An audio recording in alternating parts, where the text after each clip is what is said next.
नमस्कार, मैं राणा यशवंत आपका स्वागत करता हूं।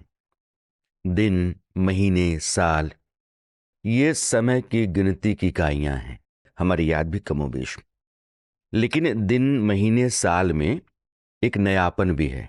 नया दिन, नया महीना, नया साल। और नया का मतलब ये है कि आप पुराना छोड़ रहे हैं। जब पुराना छोड़ के नए में आ रहे हैं तो अब नया साल है, 2024 जा रहा है, 2025 आ रहा है। तो जाहिर है देश और दुनिया के भीतर जितनी चीजें हैं, आने वाले समय में जो खतरे और चुनौतियां खड़ा हो रही हैं, उसके लिहाज से हम अपने आप को कैसे तैयार कर रहे हैं, हम नया क्या करने जा रहे हैं, नया संकल्प हमारा क्या होगा, नया साल हमारा होना कैसे चाहिए। इस पर चर्चा के लिए आज मैं आचार्य प्रशांत जी के सामने हूं। आपका बहुत बहुत स्वागत। नया साल, कुछ नए सपने, नए संकल्प। इंसान बहुत कुछ सोचता है, इस बार तो ये कर लूंगा, इस बार तो वो कर लूंगा। कई बार वो सोच लेता है, लेकिन कुछ दिनों के बाद वो फिर पुराने डर पर आ जाता है। लेकिन जो नया साल 2025 है, कितनी चुनौतियों के साथ, कितने खतरों के साथ, कितनी संभावनाओं के साथ और किस संकल्प के साथ नए साल में दाखिल हो। सबसे पहले तो जब हम संभावनाओं, खतरों, चुनौतियों की बात करते हैं, तो जो कुछ वैश्विक और व्यापक स्तर पर चल रहा है उसको समझना पड़ेगा। और फिर हम देखेंगे कि उसका संबंध व्यक्तिगत तल से है कि नहीं है। ये बड़ा चुनौती भरा साल है जो अब दस्तक दे रहा है।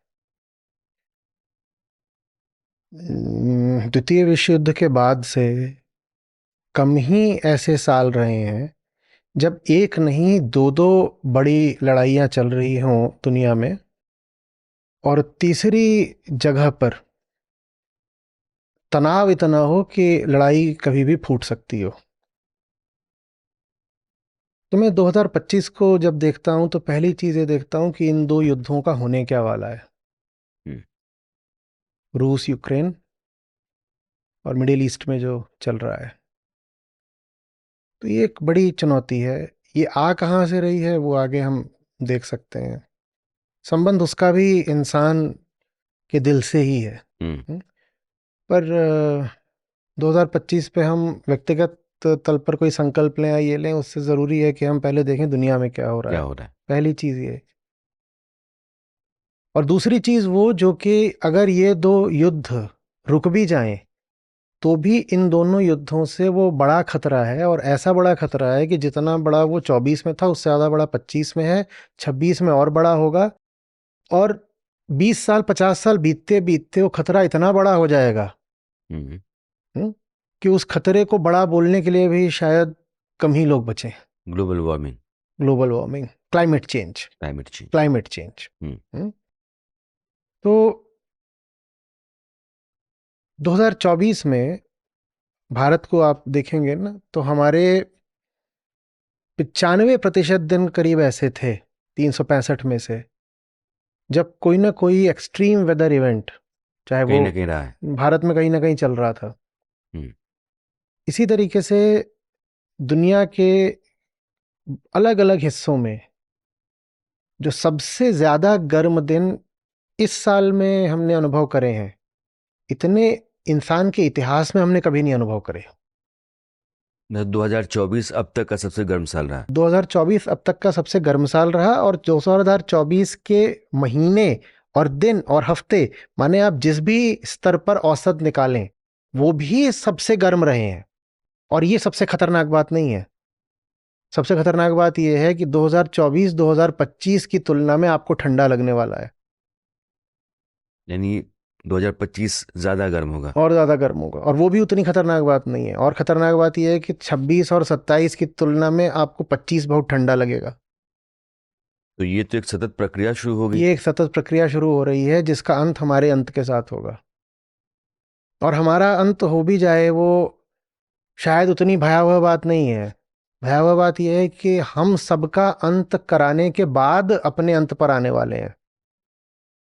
हम्म। ऐसी प्रजाति है मनुष्य जो दुनिया की सारी प्रजातियों को खा गया, बर्बाद कर दिया, और सबको खत्म करने के बाद अंत में वो खुद खत्म होगा। हम खत्म होंगे, वो हमारी नालायकी है, हमारा स्वार्थ है, लेकिन जो बाकी प्रजातियां खत्म हो रही हैं उन्होंने कुछ नहीं करा है, हम उनको बर्बाद करने वाले हैं। और उस बर्बादी में 2025 है वो एक तरह का वाटरशेड ईयर वो सिद्ध होने वाला है। हम ये समझिए कि जितनी देर में बात कर रहे हैं, इतनी देर में दर्जनों प्रजातियां सदा के लिए विलुप्त हो गई। ये मैं हमेशा कहा करता हूँ कोई भी बात करने आता है उससे, क्योंकि ये बड़ा एक तात्कालिक फैक्ट हो जाता है। इतनी ही देर में कितनी प्रजातियां विलुप्त हो गई, और जो विलुप्त हो रही हैं इसका जो कारण है सबसे बड़ा वो क्लाइमेट चेंज ही है। दिल्ली में ये जो सब चल रहा है अभी, हमारा ये जो AQI वगैरह है, इसकी वजह सिर्फ ये थोड़ी है कि कंस्ट्रक्शन हो रहा है या पराली जलाई जा रही है या व्हीकुलर पॉल्यूशन है। उसकी वजह क्लाइमेट चेंज भी है, और हम इस बात को समझने से इनकार कर रहे हैं। मैं क्यों कह रहा हूं 2025 वाटरशेड ईयर होगा? क्योंकि वैज्ञानिक कह रहे हैं कि बहुत सारे फीडबैक साइकिल्स हैं जो अब एक्टिवेट होने जा रहे हैं। और फीडबैक साइकिल क्या होता है हम इस पे पहले भी चर्चा कर चुके हैं कि जो एक बार शुरू हो गया आप उसको रोक नहीं पाओगे। तो 2025 में चीजें हमारे हाथ से निकलने वाली हैं, जो हम कहते हैं ना स्टॉप क्लाइमेट चेंज या लिमिटेड टू 1.5 डिग्रीज, और ये सब वो चीज़ हमारे हाथ से निकलने वाली है। माने हमें ये अब कहने का हक भी नहीं बचेगा कि हम कुछ करके क्लाइमेट चेंज को रोक सकते हैं। तो नया साल इस भारी चुनौती के साथ हमारे सामने बड़ा आ रहा खतरा है। बड़ा खतरा है। हमने कहा युद्ध है, हमने कहा क्लाइमेट चेंज है। अगला खतरा हम बात करें तो वो आ जाएगा फिर सोशल मीडिया। सोशल मीडिया बड़ा खतरा कैसे है? क्योंकि हम अपनी बात कर रहे हैं ना, इंसान की। और इंसान माने उसकी चेतना, माने उसका मन। सोशल मीडिया ने आज इंसान के मन के साथ वो कर दिया है जो उसके इतिहास में कभी नहीं हुआ था। हम ठीक से सोचने समझने के, हम किसी भी मुद्दे पर ध्यान देने के संदर्भ में नाकाबिल हो गए हैं। हमारा सामर्थ्य ही चला गया है। हम ठीक से सुन समझ नहीं सकते, ये हालत हो गई है। हर आदमी नहीं, पर जो लोग सोशल मीडिया पे ज्यादा समय बिताते हैं, वही जो चीज है वो फिर मेंटल डिसऑर्डर में परिवर्तित हो रही है। और कुछ हद तक उसी का संबंध इस शताब्दी की भयानक महामारी लोनलीनेस, अकेलापन, उससे भी है। ये बड़ा सवाल है। मैंने देखा और व्यक्तिगत तौर पे कई जगहों पर पढ़ने को मिला कि आबादी जिस रफ्तार से बढ़ रही है, इंसान उसी रफ्तार से अकेला होता चला जा रहा है। सोशल मीडिया ने परिवार के भीतर अलग अलग कमरों में लोगों को कैद करके रख दिया है। दोस्तों के बीच की दूरियां जो हैं वो सोशल मीडिया पे इंटरेक्शन से फट गई हैं। लेकिन इंसान अपने आप में एक अलग एंटिटी हो गया, एक साइलो है, एक जेल के भीतर कैद हो गया है। हाँ, ये कई तरह के अवसाद पैदा कर रहा है। बिल्कुल। और समाज के भीतर कई तरह की बीमारियां भी। बिल्कुल बिल्कुल। इस खतरे से निपटने कोई रास्ता? देखिए, रास्ता तो ये है कि जो एल्गोरिदम है ना, उसको किसी न किसी रेगुलेटरी बॉडी के परव्यू में लाना पड़ेगा। क्योंकि एल्गोरिदम के पीछे लॉजिक होता है। वो लॉजिक इंसान देता है। ऐसा थोड़ी है कि आपकी फीड में कुछ भी यूं ही आ जाता है। किसी ने, शातिर आदमी ने बैठ के एल्गोरिदम लिखा है जो आपकी कामनाएं पकड़ता है और आपकी कामना के हिसाब से वही सब कुछ आपको दिखाता रहता है। हाँ, जो आपको प्लीज करेगा और आपके भीतर जो प्लेजर गिविंग हार्मोन्स वगैरह हैं उनको सीक्रेट कराएगा। ये आदमी के साथ अत्याचार है। मैंने एक बार ये तक कहा था कि ये एक तरह का मानसिक बलात्कार है। ये आप नहीं भी कर रहे हैं तो भी एक तरह का सेंसुअल मास्टरबेशन है। और आप सोच रहे हो कि आपने ऐसे स्वाइप करा तो कुछ आ गया, नहीं। अगला जो आ रहा है आपके पास देखने के लिए कंटेंट, रील, शॉर्ट्स, इसी पे रहता है ज्यादा अटेंशन लोगों का।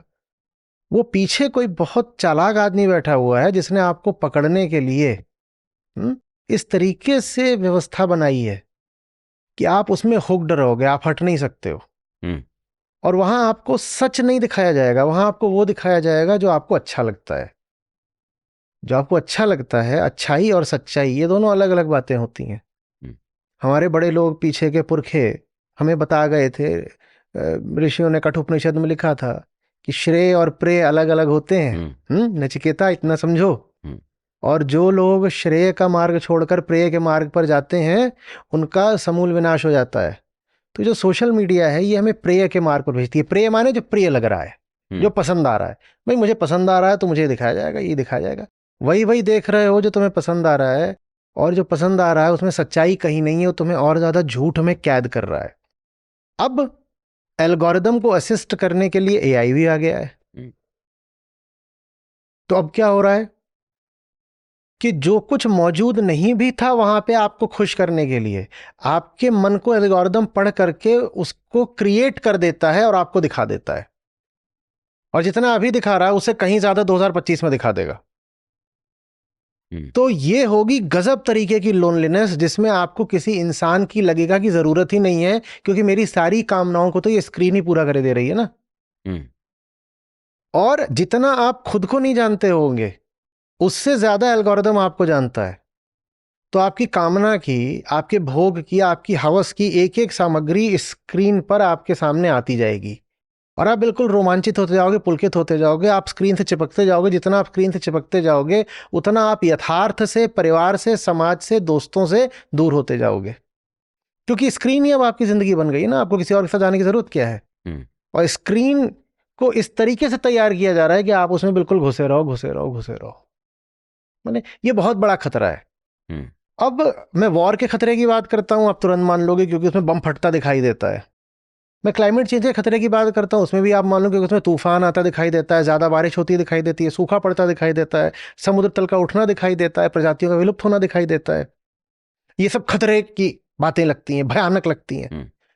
पर जब ये सोशल मीडिया की बात होती है और उसमें एआई से संबंधित खतरे, उसमें रिड्यूसिंग अटेंशन स्पैन, उससे रिलेटेड मेंटल डिसऑर्डर और लोनलीनेस, इनकी बात होती है, तो हमें उतना खतरा नहीं लगता, क्योंकि वहां जो मामला है वो प्लेजरेबल है। और जहर और ज्यादा खतरनाक हो जाता है ना जब मीठा होता है। ये मीठा जहर है और ये बड़ा जबरदस्त जहर है। ये हमको उन तरीकों से गुलाम बना रहा है कि हमें खबर नहीं लग रही है।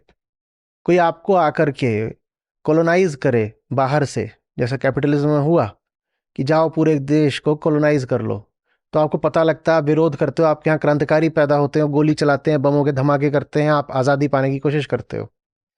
पर कोई आपके मोबाइल के अंदर घुस करके, फिर आपके मन के अंदर घुस करके आपको कॉलोनाइज कर ले, तो आपको पता भी नहीं लगता। आपको लगता है कि ये तो मुझे बहुत प्यार दिया जा रहा है, ये तो मेरी कामनाएं पूरी की जा रही हैं।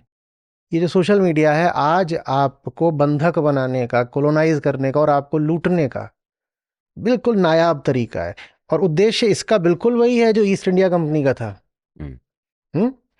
जो जितने भी यूरोपियन पावर्स थे वो कॉलोनाइज करने क्यों निकले थे? कोई उनको खुजली नहीं थी कि हमें जा करके ये जो काले और भूरे लोग हैं इनको डंडा मारना है।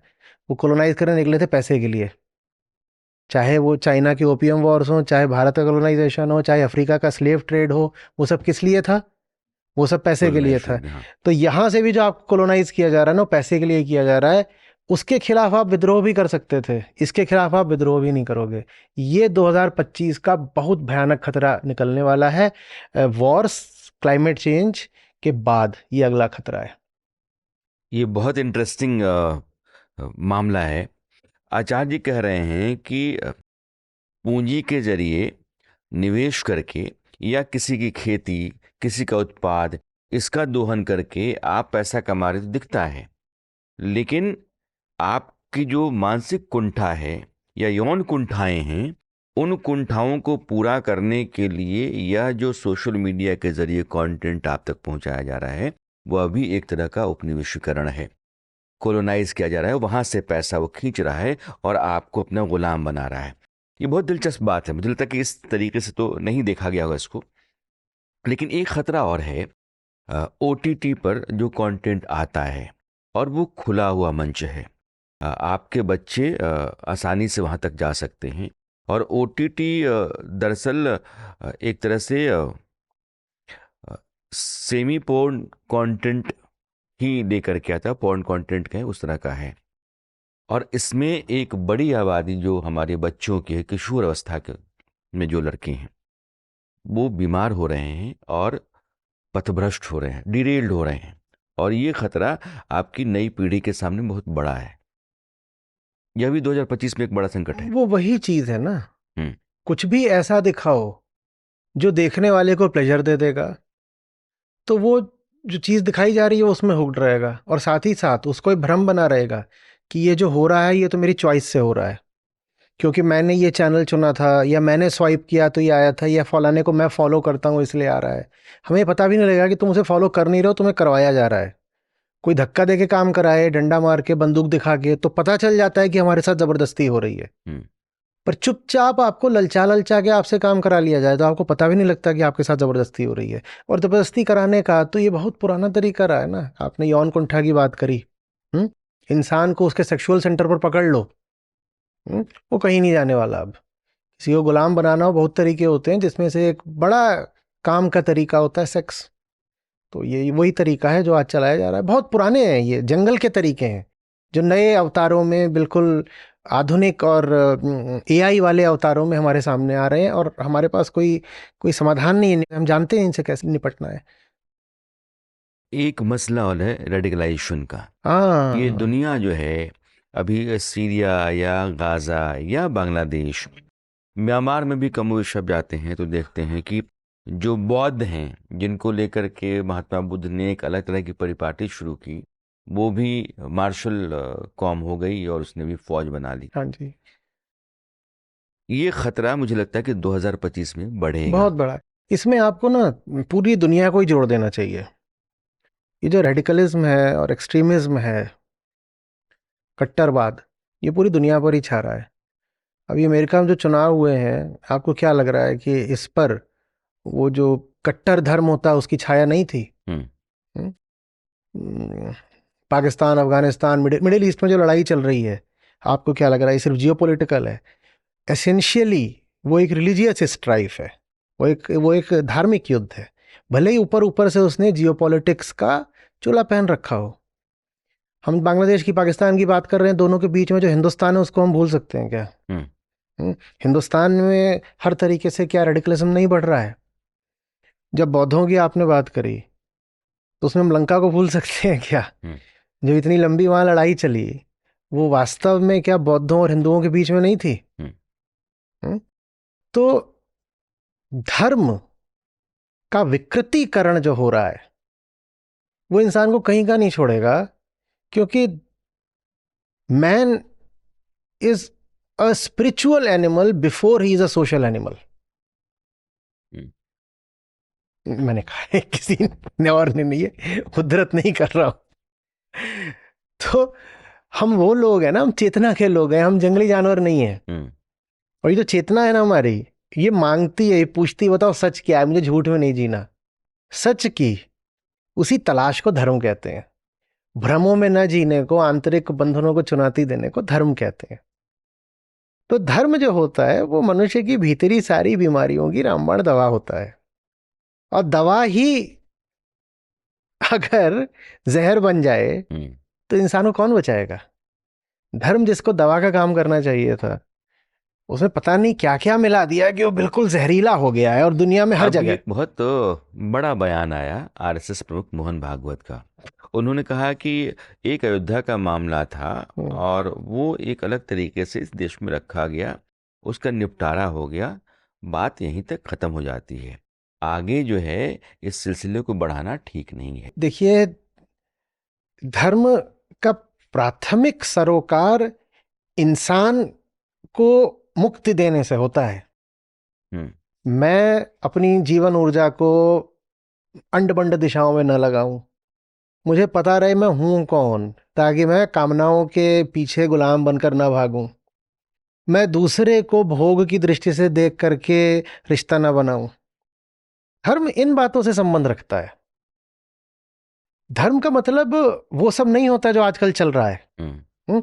और ये सब जो चल रहा है, अगर ये चलता रहेगा तो फिर धर्म ही इतना बदनाम और बुरा शब्द बन जाएगा कि ये जो पीढ़ियां हैं हमारे सामने की और आने वाली, ये धर्म से एकदम किनारा कर लेंगी। उदाहरण देता हूं, ब्रिटेन में पहली बार ऐसा हुआ है अब कि जो अपने आप को ईसाई कहते हैं वो बहुमत में नहीं है। वो 50% से नीचे हो गए हैं। ये ज्यादातर लोगों के लिए ताज्जुब की बात होती है। हम तो सोचते हैं भाई हम्म। हम्म। कि ब्रिटिश तो सब क्रिश्चियंस होते हैं, ऐसा नहीं है। वो 50% से नीचे हो गए जिन्होंने अपने आप को कहा है कि हाँ साहब मैं तो ईश्वर में विश्वास रखता हूँ, मैं थीस्ट हूँ। वो 50 से नीचे हो गए। और बाकी कौन हो गए? एथिस्ट। हाँ, वो कह रहे हमें नहीं मानना। बाकी एथीस्ट हो गए या कि जो दूसरे धर्मावलंबी हैं। मतलब कुल मिला के ये कि ईसाइयत अब वहां पर बहुमत में नहीं है। आने वाली पीढ़ियां लगातार धर्म की गंदगी को देख करके धर्म को ही लात मारे दे रही हैं।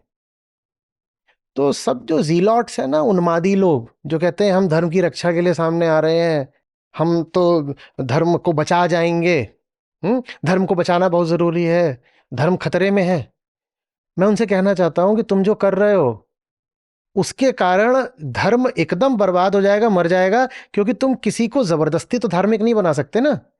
तुम्हारी हरकतें देख करके न जाने कितने लोग धर्म को ठुकराए दे रहे हैं। तुम्हारी हरकतें देख के वो कहते हैं कि अगर धर्म के प्रतिनिधि, धर्म के नेता ऐसे होते हैं तो मुझे धर्म चाहिए ही नहीं। ये होने जा रहा है। तो ऐसे में ये जो बात है कि भाई बस करो, बहुत हो गया, ये रोज रोज कहीं पर आप एक और नई आफत खड़ी कर देते हो। तो ये जो बयान आया है अच्छा है, इसकी प्रशंसा होनी चाहिए। विकास को लेकर के जब देश के पास कोई अपनी सोच ना हो, मैं सेंट्रल एशिया पाकिस्तान तक की बात नहीं, Pakistan, Afghanistan, Syria, Libya, Yemen, वो पूरा इलाका जो है, क्योंकि आपने ऐसी जकड़बंदी कर ली, धर्म को ला करके इस तरह की ठेकेदारी उसके हाथ में दे दी कि ये जो है यही तुम्हारा धर्म है, इसके आगे तो कुछ है ही नहीं। तो हुआ ये कि कठमुल्ला पैदा कर दिया आपने, मिला आपने आतंकवादी पैदा कर वही दिए, तो कह रहा हूँ, क्या मिला आपने है? हाँ मानसिक जकड़बंदियों के गुलाम पैदा कर दिए। तो इस तरह और से क्या हम अगर वैसा बनना चाहते हैं? ये प्रश्न बहुत लेकिन जरूरी एक है ना। फर्क मैं आपसे पूछना चाहता हूँ, एक यूरोप है, हाँ। वो भी धर्म अनुयायी है, अमेरिका का भी राष्ट्रपति है, वो हम्म। बाइबल पर हाथ रख करके शपथ लेता है। वहाँ रेनेसां हो चुका लेकिन है। हाँ, वेस्टर्न कंट्रीज में जो धर्मों का अनुगमन है हाँ और यहाँ जो अनुयायी हमारे सेंट्रल एशिया मुस्लिम हाँ कंट्रीज में है, दोनों में क्या फर्क है? बहुत दोनों फर्क धर्म है, को लेकर बहुत धर्म फर्क है, विरोध। बहुत फर्क है। फर्क ये है कि जर्मनी में मार्टिन लूथर हुए जिन्होंने कहा मैं विरोध करता हूं, और उनको विरोध करने दिया गया, और उनकी प्रोटेस्ट से प्रोटेस्टेंट निकल पड़े, और उसी फिर धार्मिक रिफॉर्मेशन से रेनेसां निकल पड़ा। वहां ये नहीं कहा गया कि तुम अगर कोई आगे की बात करोगे, नई बात करोगे तो हम तुम्हारा गला काट देंगे। तो इसलिए जो ईसाइयत है वो अपने आप को मॉडर्नाइज कर पाई, वो अपने आप को नई समझ, नई सोच के साथ चला पाई। देखिए, मूल तो तीनों का एक ही है ना। सबसे पुराने कौन है? यहूदी, अब्राहमिक धारा की बात कर रहा हूं। उसके बाद कौन आ जाते हैं? ईसाई। और फिर उनमें सबसे नए कौन है? वो है मुस्लिम। तो उसमें ये बिल्कुल प्रासंगिक बात है कि यहूदी भी समय के साथ आगे बढ़ पाए, और कुल जो दुनिया में 70-80 लाख, 1 करोड़ से कम है यहूदी, ये हर तरीके से प्रभुत्व की स्थिति में है। जबकि 60 लाख यहूदियों को तो हिटलर ने ही होलोकास्ट में मार दिया था। इतनी भारी यंत्रणा झेलने के बाद भी आज क्या वो निखर के सामने आए, और क्या उनकी ताकत है, और उनकी तादाद कुछ नहीं है फिर भी छाए हुए हैं। अमीर भी बहुत हैं और सामरिक दृष्टि से भी तेज तर्रार हैं, इनोवेशंस भी कर रहे हैं, आर्ट्स में भी आगे हैं, साइंस में भी आगे हैं, स्टार्टअप्स में भी आगे हैं यहूदी। और आप क्रिश्चियन वर्ल्ड को देखते हैं तो वहाँ आपको पता ही है, जब आप डेवलप्ड वर्ल्ड की या फर्स्ट वर्ल्ड की बात करते हैं या ग्लोबल नॉर्थ की बात करते हैं, तो इनडायरेक्टली आप बात कर रहे होते हैं क्रिश्चियंस की, है ना। जब भी आप बात करते हो कोई विकसित मुल्क, तो आपके दिमाग में किसकी छवि आती है? एक गोरे की जो ईसाई है, यही तो आती है ना। तो वो इतना आगे बढ़ गए हैं। क्यों बढ़ गए हैं? क्योंकि धर्म को पूरे तरीके से लचीला होना पड़ता है उन मुद्दों में जो टाइम डिपेंडेंट, माने समय सापेक्ष हैं। धर्म को कट्टर होना चाहिए सिर्फ उन बातों पर जो समय के साथ बदलती नहीं है। उदाहरण के लिए, करुणा एक ऐसा मूल्य है जो कि समय के साथ नहीं बदल सकता। तो हम ये नहीं कह सकते कि कंपैशन किसी समय पर वैलिड था और कंपैशन किसी और समय पर वैलिड नहीं है। समय निरपेक्ष है। समय निरपेक्ष बात है वो। तो धर्म का ताल्लुक इन समय निरपेक्ष मूल्यों से होता है। फिर एक सवाल आता है, जैसे आपने कहा कि चूंकि वेस्ट में रेनेसां आ गया, हाँ, अपने खिलाफ खड़ा होने वाली शक्तियों या जो सुधारवादी शक्तियों है उसको उन्होंने स्वीकार किया, प्रोटेस्टेंट ग्रुप आ गया वहां। भारत के भीतर भी एक दौर भक्ति मूवमेंट का रहा, चैतन्य महाप्रभु, मीरा, दादू रहीम, नाना कबीर। बाद में हमारे यहाँ सुधारवादी आंदोलन जिसको पुनर्जागरण कहते हैं, राजा राम मोहन राय, ईश्वरचंद्र विद्यासागर, दयानंद सरस्वती। तो हमने अपने भीतर बदलाव के लिए उन शक्तियों को खड़ा होने दिया, स्वीकार भी किया। क्या आप मानते हैं कि अब उस बदलाव के लिए हमने दरवाजे बंद कर दिए, कुछ दिखता मैं नहीं? बिल्कुल मानता हूं। देखिए, जो भी आएगा ना सुधार करने, बदलाव करने, वो थोड़ी चोट देता है, और समाज वही सुधरता है और आगे बढ़ता है जो उस चोट को दर्द महसूस होते हुए भी थोड़ा सा सर झुका करके स्वीकार कर लेता है। चोट आपको भी लगती है, और जिस सुधारक ने आपको चोट दी होती है आप भी पलट के उसको चोट देते हो। वो बराबर का काम रहता है। राजा राम मोहन राय हो कि कर्वे हो, ऐसा तो नहीं कि हमने उनको चोट नहीं दी है। ठीक है, चोट तो हमने सबको दी है। तो ये एक परस्पर आदान प्रदान का काम चलता रहता है। वो सुधारक आएगा, वो ऐसे कहेगा तुम में कुछ गलत है, मैं उसको ठीक करूंगा, तो चोट तो लगती है। तो फिर हम भी पलट के उस पर वार करते हैं, गाली गलौज करते हैं, कई बार हम उसको मार भी देते हैं। लेकिन फिर भी इतनी सहिष्णुता, इतनी सहनशीलता रहती है कि वो कहता है तुम अगर मुझे मार भी रहे हो तो भी मैं तुम्हें सुधारने का प्रयास करूंगा। और हम कहते हैं कि हाँ, हमें तुम्हारी बात बुरी तो लग रही है, लेकिन ठीक है, लाओ सुने लेते हैं। और फिर सुनते सुनते हमें समझ में आता है कि यार इसकी बात में दम है। जब ये प्रक्रिया होती है, वो प्रक्रिया हिंदू धर्म में अभी चल रही है। वो पूरी नहीं हुई है। वो जो हमारा कार्यक्रम है वो करीब 200 साल पहले शुरू हुआ था, और वो अभी भी चल रहा है, पूरा हो नहीं पाया है। जिस दिन पूरा हो जाएगा उस दिन आप पाएंगे कि जातिवाद यहाँ से हट गया। उस दिन आप पाएंगे कि बहुत सारी हमारी जो गड़बड़ किस्म की प्रथाएं, परंपराएं और अंधविश्वास हैं वो हमारे हट गए। महिलाओं के प्रति जो हमारा रुख है वो बदल गया। लोकधर्म में कई तरीके की जो संकीर्णताएं और क्षुद्रताएं हैं वो सब हट गई। और सबसे बड़ी बात, विज्ञान के प्रति हम में बड़ा सम्मान और प्रेम आ गया। जिस दिन हिंदुइज्म में जो सुधार कार्यक्रम है वो निष्पत्ति की ओर, कंक्लूजन की ओर बढ़ेगा, उस दिन एक ये बड़ा लक्षण आप पाएंगे कि जो हिंदू मन है वो विज्ञान को बड़ी इज्जत देना शुरू कर देगा। वो हो रहा है धीरे धीरे, वो चल रहा है। तो जब आप देखते हैं ईसाइयत को, तो वहां वो कार्यक्रम 80-90% पूरा हो गया था, और पहले ही पूरा हो गया था। 100% तो कहीं नहीं पूरा होता। वहां भी कट्टरवादी बैठे हैं, वहां भी अंधविश्वासी कुछ हद तक बैठे हैं, पर 80-90% उन्होंने रेनेसां के थ्रू, और फिर उसके बाद उनके पॉलिटिकल रिवॉल्यूशंस हुए, उसके थ्रू अपने आप को चर्च के मकड़जाल से आजाद कर लिया था।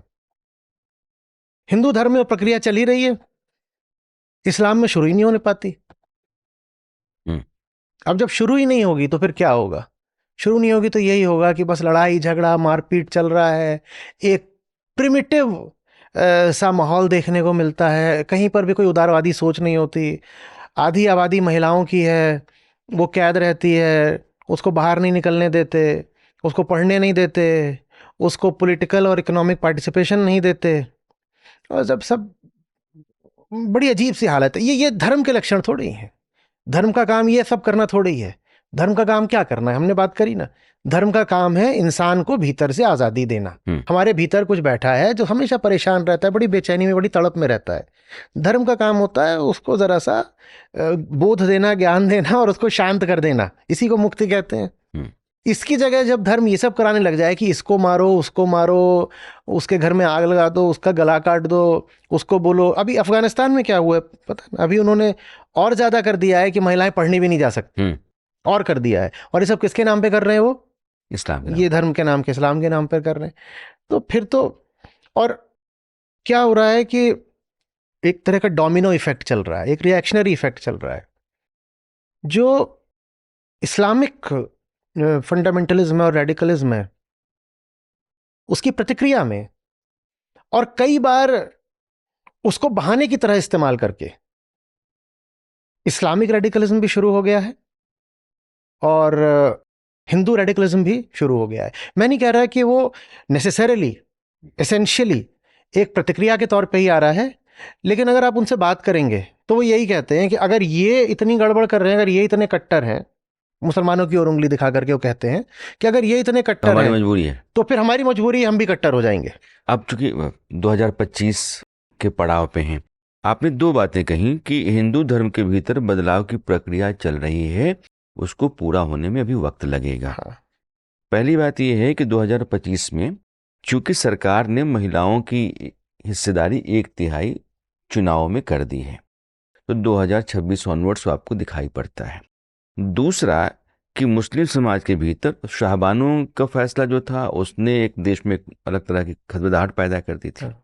सरकार ने ट्रिपल तलाक को खत्म किया, सरकार वक्फ बोर्ड को भी अंकुश डालना चाहती है। तो कैसा दिखता है भारत आपको? मुझे ये दिखाई देता है कि भारत के मुसलमानों के साथ सब राजनीतिक दलों ने कुछ उल्टा ही पुल्टा करा है। ये नहीं माना गया कि ये भी वैसे ही इंसान है जैसे और कोई होता है, तो इनकी भी वही ज़रूरतें हैं। क्या है ज़रूरतें? सबसे जो मूलभूत ज़रूरत होती है शिक्षा। देखिए, फिर बोलूँगा, इंसान चेतना का प्राणी होता है और शिक्षा के बिना हम जानवर जैसे होते हैं।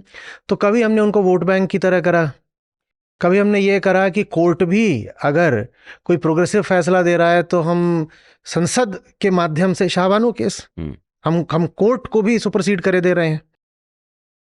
कभी हमने ये कर दिया कि इनको मार्जिनलाइज कर दो, इनको पॉलिटिकल रिप्रेजेंटेशन मत दो, उनको बिल्कुल अलग बना दो, कभी ये कर दिया। लेकिन अगर इंसानों की तरह देखें तो जिस चीज़ की सबसे ज़्यादा ज़रूरत है भारत के मुस्लिमों को विश्व में भी, वो है शिक्षा। जब तक आपको इस दुनिया के फैक्ट्स ही नहीं पता होंगे, तब तक आपके भ्रम और अंधविश्वास कैसे कटेंगे? और अगर नहीं कटेंगे तो उन्हीं भ्रमों को, उन्हीं अंधविश्वासों को आप धर्म मानते चलोगे। धर्म की शुद्धि के लिए वैज्ञानिक शिक्षा, आधुनिक शिक्षा बहुत जरूरी होती है। और ये गड़बड़ हमें सभी इस्लामिक मुल्कों में देखने को मिलती है। हम भारत को कई बार दोष दिया करते हैं। मुझे भी बड़ा बुरा लगता है कि दुनिया की जब टॉप यूनिवर्सिटीज़ की लिस्ट जारी होती है तो उसमें हमारी इतनी कम क्यों होती हैं, और जो होती भी हैं वो वही हमें पता है क्या होते हैं। आईआईटीज़ होती हैं, कभी जेएनयू का नाम आ जाता है, कभी एक दो और यूनिवर्सिटीज़, कभी कभी डीयू का भी आ जाता है, लेकिन उनका भी सबका नाम पीछे आता है। अब आप उसमें ये देखो कि जो ये इस्लामिक वर्ल्ड है उसकी कौन सी यूनिवर्सिटी होती है? कुछ भी नहीं होता। और ये सिर्फ कोइंसिडेंस नहीं है, ये एक तरीके की अंदरूनी या सबकॉन्शियस साजिश है। उदाहरण देता हूं, पाकिस्तान में वो डार्विन की थ्योरी पढ़ाना ही नहीं चाहते, उन्होंने सिलेबस से निकाल दी है। उनके लिए शिक्षा खतरनाक बात है। वो कहते हैं कि अगर हमने ये बता दिया कि मनुष्य का तो क्रमशः विकास हुआ है धीरे धीरे और अभी भी हो ही रहा है, तो फिर ये बात हम कैसे अपने बच्चों को बता पाएंगे कि एक दिन एक कोई ऊपर बैठा है जिसने मनुष्य की रचना करी? ये जो क्रिएटर एंड क्रिएशन वाली थ्योरी है, ये तो फिर धराशायी हो जाएगी। और पूरा मामला ही जब इस पर चल रहा हो कि एक क्रिएटर है, एक क्रिएशन है, तो फिर शिक्षा और विज्ञान ये दुश्मन जैसे लगते हैं। जो इस्लाम है वो एक ऐसा परिवेश और संस्कार गढ़ता है कि आदमी का जो स्वतंत्र विकास है, वैज्ञानिक नजरिया है, वो विकसित ही नहीं होने देता है। इसीलिए दुनिया के जितने भी इस्लामिक देश हैं वो आज भी कोसों पीछे हैं। देखिए, कोई भी धर्म हो ना, वो चलता किस पर है? धर्म ग्रंथ पर। ठीक है, कोई आपको रिलीजन नहीं मिलेगा जिसके पास एक बुक ना हो, या बुक्स। वहां पर एक बुक है, रिलीजन ऑफ द बुक। हम रिलीजन ऑफ द बुक्स हैं, हमारी बहुत सारी हैं, पर बहुत सारी होने पर भी हम कहते हैं वेद, वैदिक धर्म है हमारा। ठीक है, तो किताब तो होती है, तो एक किताब होती है। अब वो जो किताब होती है वो रची गई होती है, लिखी गई होती है, ये धार्मिक लोगों की भाषा में कहते हैं तो उतरी होती है किसी एक समय पर। तो उसमें बहुत सारी ऐसी बातें होती हैं जो सिर्फ उस समय के लिए उपयोगी थी, और वो बातें ठीक हैं क्योंकि जिस समय किताब आई उस समय कुछ चल रहा था तो वहां पे लिख दिया गया था। तो जो उस धर्म के अनुयायी होते हैं, ये उनका अपना फर्ज होता है, ये उनकी अपनी बुद्धि की बात होती है कि जो बातें सिर्फ अतीत की हैं उनको बहुत सम्मान के साथ अब म्यूजियम में रख दो, और जो बातें बिल्कुल काल निरपेक्ष हैं, इटर्नल हैं, सनातन हैं, कालातीत हैं, टाइमलेस हैं, उन बातों को सदा फॉलो करते रहो। लेकिन ये डिस्टिंक्शन कि भाई इस समय पर अब ये बातें हैं, ये भी किसी काम की नहीं है, और बस जो यही सेंट्रल कोर मैसेज है वो काम का है। ये देने के लिए हर समय पर कोई चाहिए होता है जो आ करके रीइंटरप्रेट करे, समसामयिक कंटेम्प्रेरी भाषा में अपने ग्रंथ को लोगों को बताए कि देखो आज की दुनिया में इस ग्रंथ का ये अर्थ है। उसकी गुंजाइश इस्लाम उसकी गुंजाइश देता नहीं है। अब आप अगर इस्लाम के भी कोर पर जाएंगे, आप कहें बाकी सब हटा दो, जो टाइम डिपेंडेंट बातें हैं उनको हटा दो, अगर ऊपर सब हटा दो, तो जो कोर बात है इस्लाम में अगर सिर्फ वो रखी जाए तो इस्लाम भी निखर कर सामने आएगा। जो सेंट्रल मैसेज है वहां तौहीद, टोटल नॉन डुअलिटी, तो वो वहां भी निकल कर आएगा। पर उसको निकाल के लाए कौन? जो निकालने चलता है तो उसका फिर मंसूर जैसा हाल हो जाता है।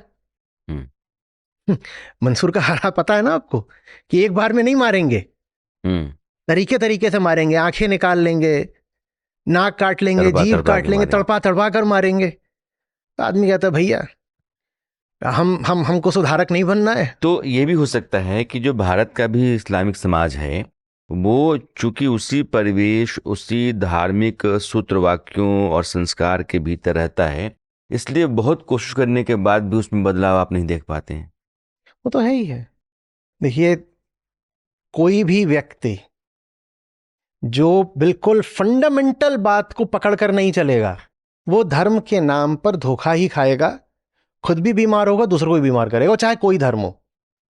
ठीक है। अब मेरे सवाल का दूसरा हिस्सा था, जो महिलाओं को 1/3 हिस्सेदारी मिली लोकसभा विधानसभाओं में, तो महिलाओं की स्थिति भारत में नए साल से आगे आप कैसे देख रहे हैं? मैं तो ऐसे जाऊंगा कि महिलाओं की दुर्दशा हुई कैसे थी।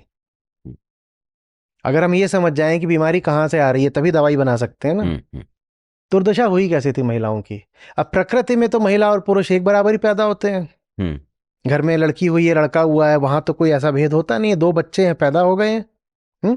और आप जंगल चले जाएं तो वहां भी नर और मादा सब एक अपना काम कर रहे होते हैं, प्रकृति वाला। तो बीमारी कहां से आई थी स्त्री शोषण की? ये बीमारी भी धर्म का चोला पहनकर आई थी। जब तक धर्म के नाम पर जो गंदगी है उसको नहीं हटाया जाएगा तब तक महिलाओं की बेहतरी संभव नहीं है। महिलाओं का उत्पीड़न हम कह देंगे वो एक सामाजिक समस्या है, नहीं साहब, समाज भी कहता है कि मैं जो कर रहा हूं महिलाओं के साथ वो रिलीजियसली अप्रूव्ड है, वो धर्म सम्मत है, मैं इसलिए कर पा रहा हूं। तो अगर धर्म का वो जो संस्करण है ना, जो कहता है कि महिला की जगह तो पति के चरणों में है और महिला को तो शिक्षा की भी कोई ज़रूरत नहीं है, गुरु की भी कोई ज़रूरत नहीं है, पति परमेश्वर है, पति ही गुरु है, और महिला अगर पति के पाँव नहीं दबा रही है तो घर में लक्ष्मी नहीं आएगी। अगर धर्म का ये संस्करण चल रहा है तो आप महिलाओं को कितना भी प्रतिनिधित्व दे दीजिए, 1/3 नहीं आप 3/4 दे दीजिए, कोई फर्क नहीं पड़ने वाला। जहां से बीमारी आई थी पहले वहां पे समाधान करना पड़ेगा। धर्म को प्रत्येक मनुष्य को चेतना की तरह देखना पड़ेगा, स्त्री पुरुष की तरह नहीं। शरीर देख करके धर्म काम नहीं कर सकता। धर्म को कहना पड़ेगा तुम आदमी हो, तुम औरत हो, तुम चेतना हो, तुम्हारे जीवन का लक्ष्य है मुक्ति। जब ये हो पाएगा तो फिर स्त्रियां अपने आप आगे बढ़ करके, उनके पास सब कुछ है प्रकृति का दिया हुआ, बस हमने ही उनको कृत्रिम सामाजिक जंजीरों में जकड़ रखा है। वो फिर खुद आगे बढ़ करके जो उनकी सही जगह है उसको हासिल कर लेंगी, हमें उनको जगह देनी भी नहीं पड़ेगी, वो खुद हासिल कर लेंगी।